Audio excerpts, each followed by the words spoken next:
감사합니다. 할렐루야. 우리가 살면서 자기 자신에 대해서 만족하면서 사는 사람은 아마 그렇게 많지 않을 거예요. 내 삶에 대해서, 나의 모습에 대해서 만족한다고 하는 거, 그거 그렇게 쉬운 일이 아닙니다. 그런데 오늘 본문에 보면은 자기 자신의 모습에 대해서 아주 만족해하는 그런 사람이 한 사람 소개되고 있습니다. 누굽니까? 바울입니다. 오늘 바울이 뭐라고 고백합니까? 내가 나 된 것은, 그렇게 고백하고 있습니다. 내가 나 된 것은. 오늘 이 내가 나 된 것이라고 하는 이 표현 속에는 지금의 나에 대한 아주 지극히 만족해하는 그런 마음이 들어있다 하는 것을 볼 수가 있습니다. 그러니까 지금 내가 나 된 것은 라고 하는 이 말 속에 내가 오늘의 이 모양 이 꼴이 된 것은 이라고 하는 뜻이 아니라, 그런 말이 아니라 내가 오늘의 이러한 모습을 갖게 된 것은 마치 어떤 선수가 어떤 경기에서 금메달을 딴 선수가 내가 오늘 이 영광을 차지하게 된 것은 하면서 말한 그런 소감과 같은 그런 얘기입니다. 그러니까 내가 오늘날 이 모양 이 꼴이 된 것은 그런 얘기가 아니라 오늘 제가 이 영광을 차지하게 된 것은 그런 뜻이 들어있다 하는 그런 얘기입니다. 그러면은 오늘 바울 자신이 오늘 어떤 상황, 어떤 현실 속에 있기에 오늘 이런 고백을 할 수 있었느냐라고 하는 거예요. 여러분, 바울의 모습이 어떤 모습이었습니까? 운동선수가 금메달을 딴 것처럼 그냥 아주 기쁨과 환희가 넘치는 그런 삶을 살았습니까? 아니면은 그냥 가난했던 사람이 막 일확천금이라도 얻었던 것처럼 막 그래 갑자기 부자가 됐습니까? 물푼이던 사람이 버젓이 집 한 칸이라도 마련해 놓고 배를 두드리면서 사는 그런 환경이 되었었습니까? 출세해서 남들이 모두 부러워할 그런 직장과 직위를 얻었다는 그런 말입니까? 아무런 문제가 없이 사는데 아무런 문제가 없이 아주 평화로운 환경 속에서 살고 있다는 그런 말입니까? 바울이 그렇게 살았어요? 아니라고 하는 거예요. 그 반대입니다. 바울은 한순간도 편한 환경 속에 놓이지를 못했어요. 그는 감옥에도 수도 없이 다녀왔습니다. 매도 수없이 맞았어요. 죽음의 위기도 수도 없이 넘겼던 그런 사람이에요. 유대인들에게 40대에서 한 대 모자라는 39대를 매를 맞는 것을 5번이나 맞았다 그랬어요. 채찍으로 맞는 그런 형벌을 3번씩이나 당했고, 한 번은 돌을 맞았고, 또 배가 파선을 당해서 하루를 그냥 망망대해서 떠나기도 했다 그랬어요. 그는 한 곳에 머물러 있지 않고 여러 곳을 여행하는 사람이기 때문에 다니면서 여러 번 밤을 지새우기도 했고, 먹을 것이 없어서 마실 것이 없어서 줄이고 목마르기도 하고 굶기도 했고, 추위에도 또 헐벗었다고 그렇게 바울 서신에서 기록해 주고 있는 것을 볼 수가 있습니다. 그리고 특별히 이 바울은요, 자기가 섬기는 그런 교회들, 개척해놓은 그런 교회들을 염려하는 그런 염려가 날마다 자기 마음속에서 떠나가지 않았다 그랬어요. 교회에 대한 염려들. 게다가 여러분도 잘 알다시피 바울은 그의 몸에 큰 병을 지니고 살았다라고 하는 겁니다. 여러분, 여기 바울이 당했던 그 현실들을 한번 여러분 생각해 보세요. 그렇게 살았던 것이 여러분 낭만적인 그런 삶이었습니까? 정말로 남들이 부러워할 그런 삶이었습니까? 정말 그가 살아온 이 삶이 감사할 그런 상황이었습니까? 아마 여러분들 가운데 그런 생각을 하는 분들이 있을 줄 압니다. 특별히 남보다 나는 왜 이렇게 더 어려움을 겪고 있나, 그렇게 생각하면서 사는 분들이 있을지 모릅니다. 그러나 여러분, 한번 바울이 살아온 그런 삶을, 그런 현실들, 그런 상황들을 한번 생각해 보세요. 여러분들이 바울보다도 더 어려운 그런 현실 속에 살아가고 있다고 생각이 되십니까? 바울이 당했던 것처럼 한두 번도 아니에요. 서너 번씩 그냥 반복해서 그런 고통, 그런 고난을 겪는 사람이 오늘 여러분 가운데 있습니까? 아마 어떤 사람은 오늘 제가 여러분에게 소개해드린 이 바울의 이런 어려운 시련들, 어려운 환경들 가운데 한 가지라도 오늘 여러분 자신이 겪는다고 하면은 아마 내가 예수를 잘못 믿었나 보다 그렇게 아마 생각하고 신앙생활을 버릴 사람도 한두 사람이 아닐 거예요. 저는 우리 교우들 가운데 장사하는 분들과 함께 얘기하면서 참 그 위험한 순간들을 넘겼던 이야기들을 들은 적이 한두 번이 아닙니다. 그 장사하면서 가슴이 철렁한 일들을 당했던 그런 일들을 들을 때가 많이 있었어요. 여러분, 그럴 때 얼마나 놀라고 얼마나 힘이 듭니까? 얼마나 힘이 들어요. 그래서 저는 장사하는 분들에게도 그럽니다. 장사는 참 아무나 하는 것이 아니다. 그런 얘기를 가끔 저는 합니다. 정말 장사하면서 정말 가슴이 참 내려앉을 것 같은 그런 철렁한 일들을 당할 때가 얼마나 많이 있는지 몰라요. 그런데 오늘 바울의 삶을 보면은 바울은요, 이런 일들을 수도 없이 당했다라고 하는 거예요.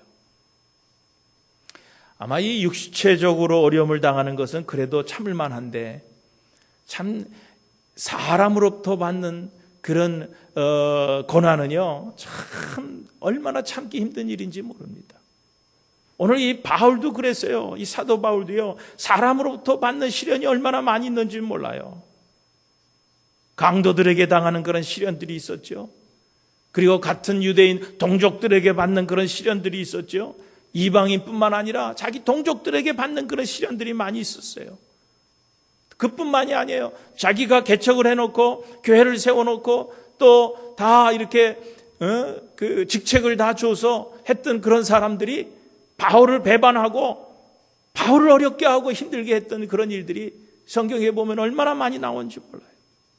그러니까 그런 사람들로부터 어려움을 당했을 때 여러분, 이 바울이 마음이 어땠을까 하는 것은 여러분이 한번 상상을 해보세요. 그러므로 여러분, 오늘 바울에게서 내가 나된 것은 이라고 고백하는 그 속에는 우리가 생각하는 것처럼 어떤 세상적인 성공을 뜻하는 것이 하나도 없다라고 하는 거예요. 운동선수가 금메달을 목에 건 그런 승리도 아닙니다. 누구나 부러워할 만한 그런 삶의 조건도 아닙니다. 오히려 바울이 당한 현실은 그 반대였다라고 하는 거예요. 그렇다고 하면은 여러분, 그런 현실 속에서 바울이 만족해하면서 내가 나된 것이라고 고백한 의미가 무엇입니까? 그것은요, 그가 과거에는요, 교회를 핍박하는 자였지만은 이제는 그 복음을 전하는 교회 사도가 되었다는 그 사실에 감사한 거예요. 과거에는 주님을 대적하는 자였지만은 이제는 주님을 위해서 헌신하는 그런 봉사자가 되었다고 하는 그 일 때문에 감사한 거예요. 예전은 예수 부활을 증거하는 자들을 배척하고 죽이려고 했던 자신이 이제는 그 부활의 증인이 되었다라고 하는 사실이 감사했다라고 하는 거예요. 바울은 이렇게 자신이 완전히 바뀌어진, 완전히 변화된 자신에게 놀라고 있다라고 하는 거예요. 그러면서 오늘 이러한 현실이 전적으로 하나님의 은혜였다라고 고백하고 있다는 그런 말씀입니다. 내가 나된 것은 하나님의 은혜로 된 것이니. 여러분, 오늘 우리도 성공할 때 우리가 그 겪는 그런 성공이 다 하나님께로부터 왔다라고 하는 것을 고백하고 우리도 하나님 앞에 감사를 합니다. 잘된 일들, 좋은 일들, 복된 일들, 이런 것들을 열거하면서 하나님께 감사의 예물을 우리도 드립니다. 그런데 바로 여기에 우리의 문제가 있다라고 하는 거예요. 잘된 일들, 좋은 일들, 복된 일이 있을 때만 그것이 하나님이 주신 축복이라 생각하고 감사하기 때문에 그런 상황이 아니면, 그런 현실이 아니면은 감사할 것이 별로 없다고 생각하는 사람들이 많이 있다라고 하는 것이 오늘 우리들의 문제라고 하는 거예요. 여러분, 물론 이해는 됩니다. 사실 저도 그렇습니다. 목회하면서 여러 당면한 현실 문제에 대해서 고민하고 걱정할 때는 솔직히 제 마음속에서도 이 감사한 마음이 떠나갈 때가 많이 있습니다. 그럴 때마다 오늘 이 바울의 고백을 보면은요, 참 회개하지 않을 수가 없다고 하는 거예요. 여러분, 이 바울은 아까도 말씀드렸지만 우리보다 훨씬 더 고통스러운 그런 현실 속에 있었어요. 그런데 바울이 왜 그런 고통을 당했습니까? 바울이 왜 그런 고통을 당했어요? 다른 것이 아니에요. 바울이 예수 믿었기 때문에 그런 고통을 당한 거예요. 바울이 사도였기 때문에 그런 고통을 당했다라고 하는 거예요. 예수를 믿지 않고 바울이 사도가 되지 않았다라고 하면은요, 오늘 사도 바울이 가지고 있었던 여러 조건들을 보면은 그는 세상에서 아마 더 잘 나가는 그런 사람일 수 있었다라고 하는 거지요. 그런데 그럼에도 불구하고 그는 자신이 예수 믿고 사도된 것을 감사하고 있다라고 하는 거예요. 오늘 우리가요, 신앙생활하면서 당하는 여러 가지 시련들이 있을 줄로 압니다. 왜 우리가 예수 믿으면서 시련을 당합니까? 왜 우리가 교회 다니면서, 교회 와서 왜 사람들로부터, 왜 세상 사람들로부터, 내 이웃들로부터, 내 가족들로부터 왜 내가 핍박을 당합니까? 내가 왜 어려움을 당합니까? 다른 이유 아니에요. 내가 예수 믿기 때문에 당하는 핍박이에요. 예수 믿기 때문에 당하는 그런 시련이라고 하는 거예요. 내가 장로가 되고 내가 권사가 되고 내가 집사가 되고 내가 목회자가 되었기 때문에 당하는 그런 시련이라고 하는 거예요. 그러므로 여러분, 오늘 우리들이요, 꼭 주님께 한 마음으로 드려야 할 감사가 한 가지 있는데 그게 뭐냐고 하면은 오늘 우리들이 예수 믿게 되었다라고 하는 거예요. 오늘 우리가 예수 믿은 것에 대해서 하나님께 감사해야 됩니다. 여러분, 오늘 우리가 어떻게 예수 믿게 되었어요? 여러분, 어떻게 그리스도인이 되었습니까? 어떻게 여러분들이 부활을 믿고 영생의 소망을 갖고 예수를 나의 구주로 고백하게 되었습니까? 어떻게 여러분들이 신앙인이 되었어요? 어떻게 여러분들이 하나님 나라의 백성이 되었습니까? 당연히 그렇게 된 거예요. 오늘 여러분들에게 특별한 능력이 있어서 하나님을 만났습니까? 하나님을 믿었습니까? 아니라고 하는 거예요. 생각해 보세요. 하나님의 은혜였다라고 하는 거죠. 이것이 바울의 고백인 것입니다. 바울은 자신이 절대로 사도가 될 자격이 없는 사람이라고 생각했어요. 자신은 절대로 사도가 될 수 없는 사람이라고 생각을 했어요. 여러분, 사람들은 흔히 그 사도 바울을 연구하면서 그가 율법을 아주 철저히 배웠고 또 로마 시민권을 갖고 있었고 헬라어에도 능통하고 뭐 이런 것들을 보면서 많은 사람들이 바울은 사도가 되기 전에 이미 사도가 될 자격과 그런 준비를 갖춘 사람이었다고 그렇게 말들을 합니다. 그러나 여러분, 이 사도 바울은요, 단 한 번도 자신이 이런 조건을 갖추었기에 사도가 될 수 있었다라고 말한 적이 한 번도 없다라고 하는 거예요. 그는 무엇보다도 자신이 과거 주님을 대적하고 교회를 핍박하는 자였기에 결코 사도 될 자격이 없다라고 하고 고백만 했지 자기가 준비되어져 있는 그런 사람이었다라고 말은 한마디도 안 했다라고 하는 거예요. 그러므로 바울은 사도된 것이 오직 하나님의 은혜였다. 내가 예수 믿고 사도된 것이 하나님의 은혜였다고 고백할 수밖에 없었던 거지요. 오늘 여러분들 가운데에도 자신의 직분에 대해서 자부심을 갖는 분들이 얼마나 있습니까? 여러분들이 사회에 나가서 친구들이나 또 그 직업 때문에 사업 때문에 관계하는 사람들에게 내가 어느 교회 장로요, 내가 어느 교회 권사요, 내가 어느 교회 다니는 사람이라고 그런 자부심을 가지고서 자신 있게 말할 수 있는 사람이 몇 분이나 되세요? 오늘 여러분들이 여러분의 주위의 이웃 사람들에게 내가 예수 믿는 사람이라고 그런 자부심을 가지고 분명하게 얘기할 수 있는 분들이 여러분 몇 분이나 됩니까? 여러분, 그렇지 못한 우리의 문제가 뭐예요? 왜 그런 자부심이 없습니까? 왜 감사하는 마음이 없습니까? 그것은 다른 것이 아니라 하나님께서 내게 주신 은혜를 은혜로 여기지 않기 때문에 감사를 못하는 거예요. 감사하지 못하는 거예요. 여러분, 오늘 우리들이요, 이렇게 교회에 나오고 믿음을 갖고 또 영생의 소망을 얻은 것이 우리 속에 조금이라도 준비가 되어 있고 내가 그럴 만한 자격이 있기 때문에 믿음을 가졌다고 착각하기 때문에 우리가 감사하지 못하는 거예요. 당연한 것으로 생각하기 때문에 감사가 없다라고 하는 거예요. 도리어 내가 교회에 나와주는 거 하나님이 고맙게 여겨야 한다고 생각들을 하고 신앙생활하는 사람들이 얼마나 많이 있는지 몰라요. 여러분, 내가 집사가 되고 권사가 되고 장로가 되고 목사가 된 것이 여러분 정말 그런 만한 자격이 있어서 당연히 되었다고 여러분 생각을 하십니까? 그런 생각을 하고 있기 때문에 하나님의 은혜를 은혜로 여기지 않게 된다라고 하는 거예요. 예수를 오랫동안 믿었어도 신앙생활하는 것에 대한 감사와 감격이 없다라고 하는 것입니다. 여러분, 오늘 우리들 가운데 여기 오늘 주의 전에 나와서 주님 앞에 예배드릴 자격이 있는 사람은 정말 한 사람도 없습니다. 아무도 집사가 될 만한 자격을 갖춘 사람은 한 사람도 없어요. 권사도 마찬가지, 장로도 그렇고 목사도 마찬가지예요. 부름 받을 만한 그릇이 하나도 없습니다. 그러나 하나님께서는 오늘 주님께서는 우리를 부르시고 우리를 은혜로 품어주시고 오늘 우리들에게 이러한 직분을 허락하셨다라고 하는 거예요. 여러분, 그렇습니다. 오늘 이 바울의 고백처럼 오늘 내가 나 된 것은 오직 하나님의 은혜로 된 것이다. 오늘 이러한 고백이 여러분에게도 있게 되기를 주님의 이름으로 축원드립니다. 자격이 없지만 하나님께서 우리를 은혜로 세워주셨다라고 하는 거예요.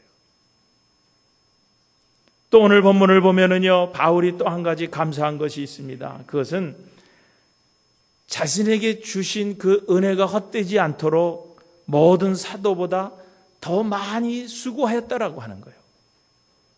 더 많이 수고하는 것에 대해서 하나님 앞에 감사하고 있다라고 하는 거예요. 여러분, 이 바울은요, 실제로 주님을 위해서 더 많은 수고와 고난을 감수했습니다. 더 많은 수고를 한 사람이에요.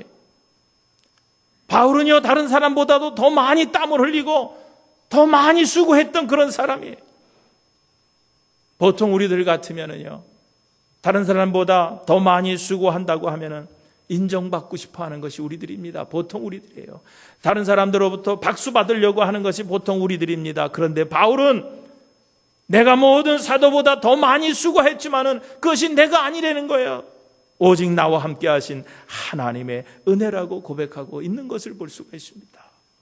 더 많이 수고한 것, 그것은 나와 함께 하신 하나님의 은혜라고 고백하고 감사하고 있는 모습을 볼 수가 있습니다. 오늘 우리 교회도 마찬가지, 어느 교회도 마찬가지이지만 하나님 나라를 위해서, 교회를 위해서 남보다 더 수고를 많이 하는 사람들이 있습니다. 교회마다 그런 사람들이 있어요. 그런데 그런 사람들이 쉽게 빠지는 시험이 있습니다. 교회에서 열심히 봉사하고 헌신한 사람들이 쉽게 빠지는 시험이 있는데 그것은 무슨 시험이냐고 하면은 왜 나만 고생하느냐는 거예요. 열심히 하다가도 그런 시험에 빠지는 거예요. 왜 나만 이렇게 고생해야 하지? 나만은 왜 이렇게 수고해야 되지? 왜 다른 사람들은 나처럼 수고하지 않지? 왜 다른 사람들은 나처럼 열심히 하지 않지? 그런 생각이 들면서, 시험이 들면서 어떻게 되는 거예요? 불평한 마음을 가지게 되는 거예요. 불평하는 거예요. 여러분, 그렇게 되면은요, 그 열심히 주의 일을 하면서도 그의 마음에 감사한 마음을 다 마귀에게 뺏기는 거예요. 다 뺏기는 거예요. 사랑하는 교회 여러분, 우리가 남보다 더 많이 수고하고 헌신할 수 있도록 하신 것은 오늘 바울의 고백처럼 하나님의 은혜인 것을 믿으시기를 주님의 이름으로 축원드립니다. 여러분, 그렇지 않아요? 여러분, 그렇습니다. 이 부족한 나를 특별히 부르셔서 주님 주신 은혜가 헛되지 않도록, 주님이 내게 주신 은혜가 헛되지 않도록 남보다 더 많은 수고와 노력을 할 수 있도록 기회를 허락해 주신, 나에게 특별한 은혜를 내려주신 하나님의 은혜, 여러분, 그것이 얼마나 감사한 거예요.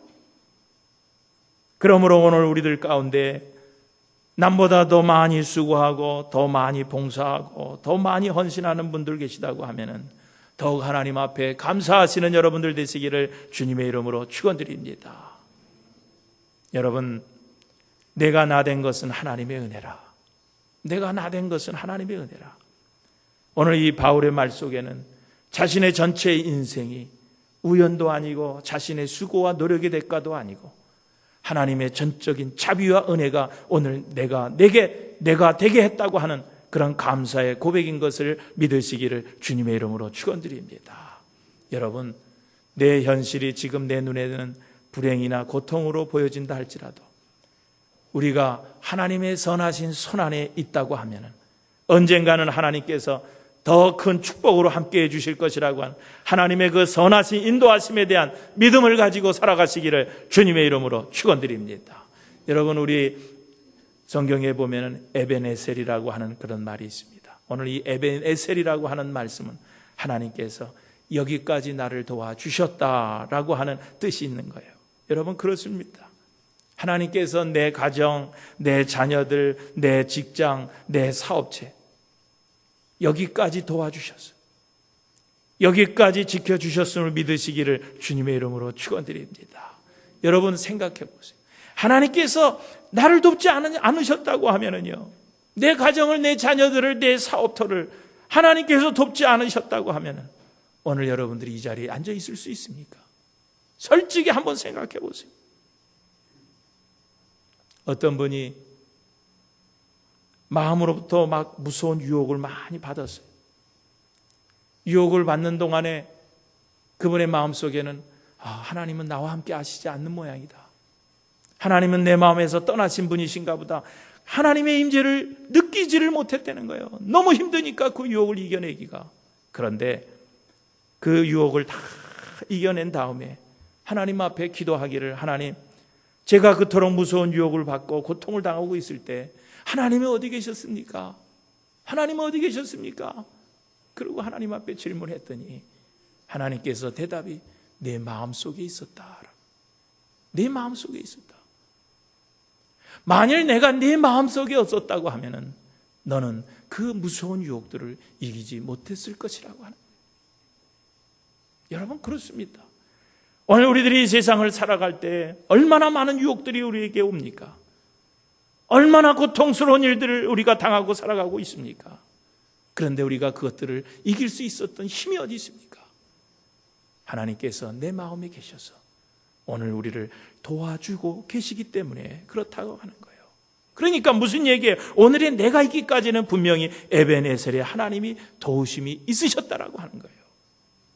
여기까지 도와주셨다는 거예요. 유명한 파스칼은 그런 고백을 했습니다. 하나님이 없는 사람은 불행한 사람이요, 하나님을 찾고 있는 사람은 괴로운 사람이며 하나님을 만난 사람은 행복한 사람이다. 그렇게 얘기를 했어요.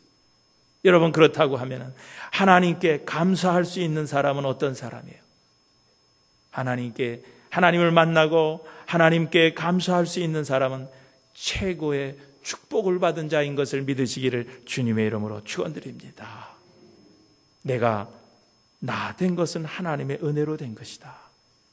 내가 그리스도인이 된 거, 내가 믿음의 사람이 된 거, 교회 직분을 받고 또 봉사를 하고 남보다 더 수고하는 자가 된 거, 이런 모든 것이 하나님의 은혜인 것을 믿으시기를 주님의 이름으로 축원드립니다.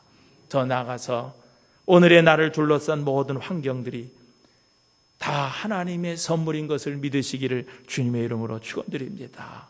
하나님께서 내게 주신 그 환경들, 그 선물들이 지금은 고난으로 여겨지고 고통으로 느껴지는 것일지 모르지만, 그러나 언젠가 하나님이 주신 그 선물들, 그 포장을 열 때 그것은 오히려 지금 꿀처럼 달게 여겨지는 그 어떤 선물보다도 더 귀하고 복된 것임이 드러나게 될 줄로 믿습니다. 그러므로 소망 가운데 여러분, 어려움이 있더라도 고통이 있더라도 참고 인내하면서 하나님만 바라보고 인내하며 살아가시는 여러분 되시기를 주님의 이름으로 축원드립니다. 지금도 하나님의 은혜로 하나님께서는 여러분과 나를 인도하고 계신 거예요. 그러므로 오늘 우리 모두는 나로 오늘이 나 되게 하신 하나님의 은혜에 감사드리시기를 바라고, 그 은혜를 찬양하고 하나님의 섭리를 높이며 소망 가지고 한 마음으로 주님께 영광 돌리는 여러분들 되시기를 주님의 이름으로 축원드립니다. 시골에서요, 돼지를 키워가지고 새끼를 내서 파는 그런 사람이 있었는데, 그 교회를 잘 다니는 그런 집사님이셨어요. 근데 욕심이 너무 많아요. 그래서 어느 날 그 집사님 집에 돼지 새끼를 낳았다고, 그래서 목사님이 신방을 가셨어요. 그래서 목사님, 집사님, 돼지가 새끼를 몇 마리 낳습니까? 그랬더니 그 집사님이 8마리 낳았어요. 그렇게 대답하더라는 거예요. 그래서 목사님, 어이구, 많이 낳았네요. 참 집사님 기쁘시겠어요? 그랬더니 그 집사님 하는 얘기가, 뭐가 기뻐요? 옆집에는 12마리나 낳았는데. 그러면서 불평을 하더라는 거예요. 그래서 이제 얼마 후에 다시 또 돼지가 새끼를 낳았다 그래서 또 목사님이 신방을 갔어요. 목사님 신방을 가서 돼지 새끼가 몇 마리 낳았어요? 14마리를 돼지 새끼를 낳았어요. 그러더래요. 그래서 목사님이 너무 기뻐서, 아이고, 이게 다 하나님의 은혜네. 14마리 낳았으니 이게 얼마나 감사한 일이에요. 하나님의 은혜네요. 그렇게 얘기했더니 그 집사님 하는 얘기가, 14마리가 뭐가 좋아요? 한 20마리는 낳아야지. 그리고 또 불평을 하더라는 거예요.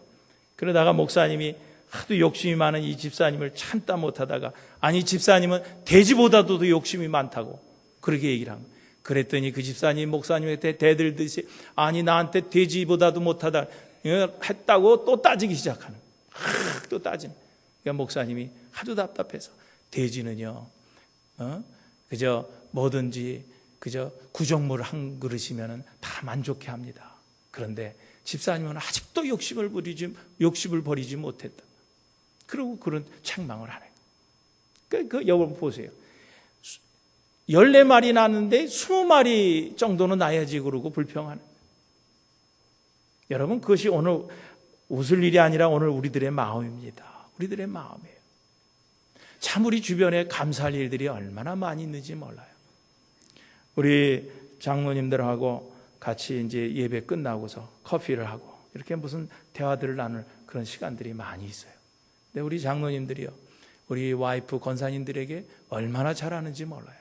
그래서 제가 많은 것을 배웁니다. 저는 그렇지 않았어요. 참 그렇지 않았는데 오늘도 아침에 조금 집에서 나오는데 우리 집사람이 그러는 거예요. 여보, 커피가 한 잔 먹고 싶다고. 그래서 커피를 한 잔 하고 가자고. 옛날 같으면 무슨 소리야, 빨리 교회 가야지.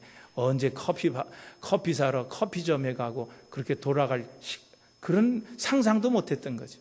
그런데 가만히 생각하니까 우리 집사람이 제가 얼마나 감사한지 몰라요. 그래서 그래, 이제부터는 감사하게 살자. 오케이, 커피점에 가자. 돌아가지고 커피 한 잔 시켜서 또 들려줘서 그리고 교회까지 왔어요. 여러분, 이제 저도 철이 드는 것 같아요. 은혜를 알면은요, 그것이 철이 드는 단계입니다. 여러분, 자녀들도요, 부모의 은혜를 알 때 철이 든 거예요. 그렇잖아요. 시집간 딸이 아기 낳고 그러니까 엄마 은혜를 안 되잖아요. 그럼 엄마가 뭐라 그래? 이제 너도 철이 드는구나. 그래. 은혜를 깨달을 때 철이 드는 거예요. 여러분, 우리가 신앙적으로도 여러분, 우리가 좀 철이 들어야 돼요. 철이 드는 건 뭐예요? 하나님의 은혜를 은혜로 깨닫는 거예요. 하나님의 은혜를 하나님의 은혜로 깨닫는 거예요. 오늘 바울이 내가 나 된 것은 하나님의 은혜라. 여러분, 불평하지 말고 불만하지 말고 오늘 지금의 내 현실, 내 상황, 이것도 하나님이 주신 선물이다. 나중에 이 선물, 이 포장한 것을 탁 열었을 때는 지금 내가 참 부러워하고 뭐 했던 이런 모든 것들보다도 더 좋은 것이 그 포장 속에서 쫙 나올 것을 기대하시면서 소망 가운데 늘 하나님 앞에 감사하고 현실을 감사하고 내 주변의 사람들에게 감사하면서 살아가시는 오늘 여러분의 삶이 되시기를 주님의 이름으로 축원드립니다.